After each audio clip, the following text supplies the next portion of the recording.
जन जपिया परदेश हो देते हमके कलेश हो।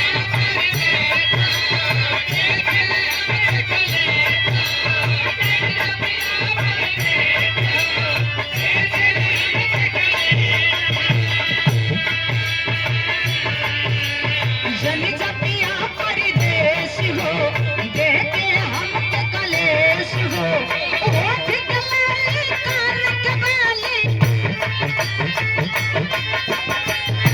होठ के लाली कान के बाली तनिको नाही भाई जाड़ा में बलम्मा जाड़ा में बलम्मा कोरवा में सुखाई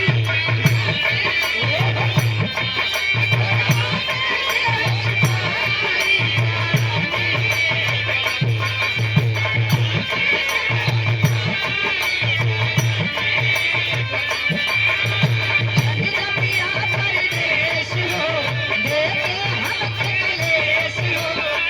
जपिया परदेश हो देते हमके कलेश हो। होठ के लाली कान के बाली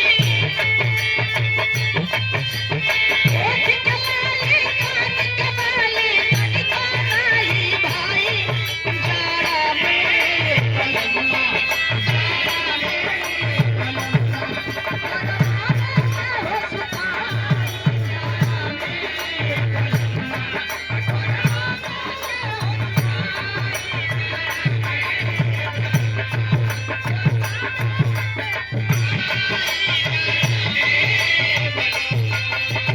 ई त मेहरारू कहत रहे लेकिन हई मिटिया कहे का कहे हे माई हो माई हो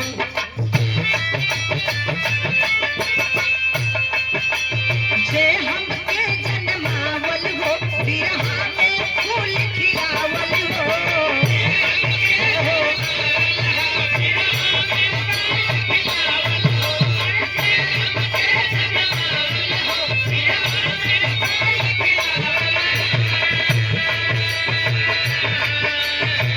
जे हमके जन्मावल हो बिरहा में फूल खिलावल हो। कदर मिलत बाए दुनिया में कदर मिलत बाए दुनिया में जकरे आज छया से गावेली सी पसंदम गावेली सी पसंदम वही माई हो दया से गावेली सी पसंदम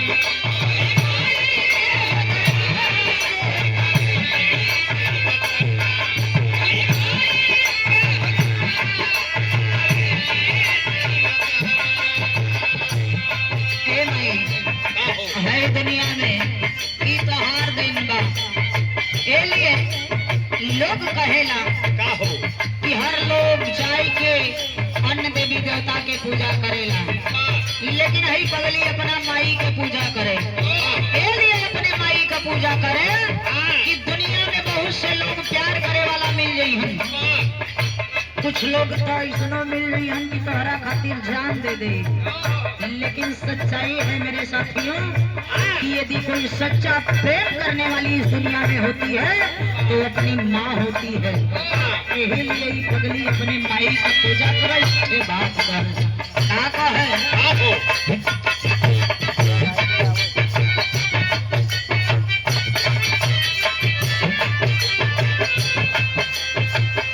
सबही से अलगे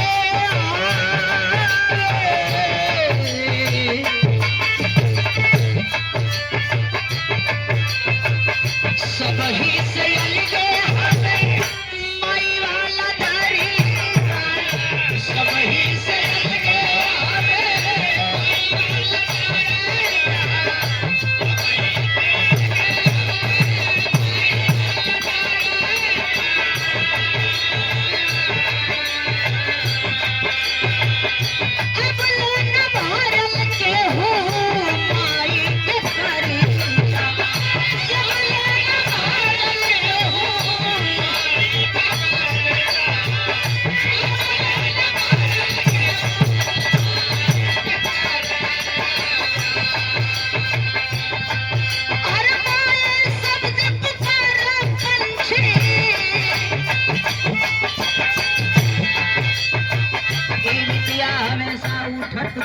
सुनकर माई काहे खातिर पुकारे ले। सच्चाई है मेरे साहब, दुनिया के हर एक मंदिर पर, हर एक मस्जिद पर जा करके माथा टेक करके अंदाज लीजिएगा। एक बार अपनी माँ की गोद में आकर के सर रख के अंदाज लीजिएगा। मैं दावा करती हूँ कि 1000 नहीं बल्कि करोड़ों की फायदा होगी, क्योंकि अपने माई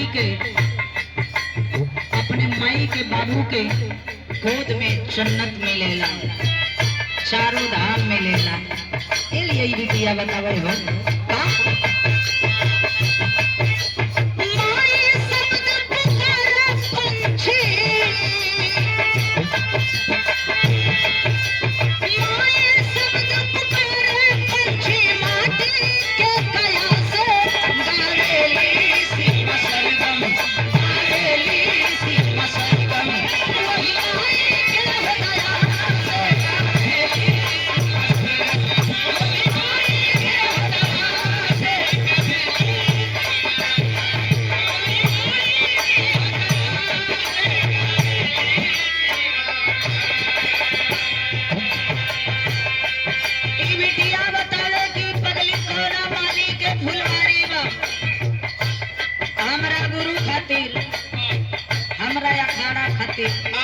जौना मालिक गई पगली फुलवारी बा, वो मालिक ने कहा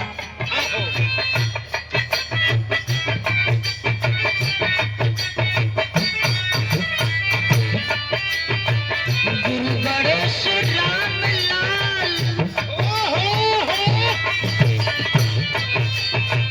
गुरु गणेश राम लाल गैल चबाई।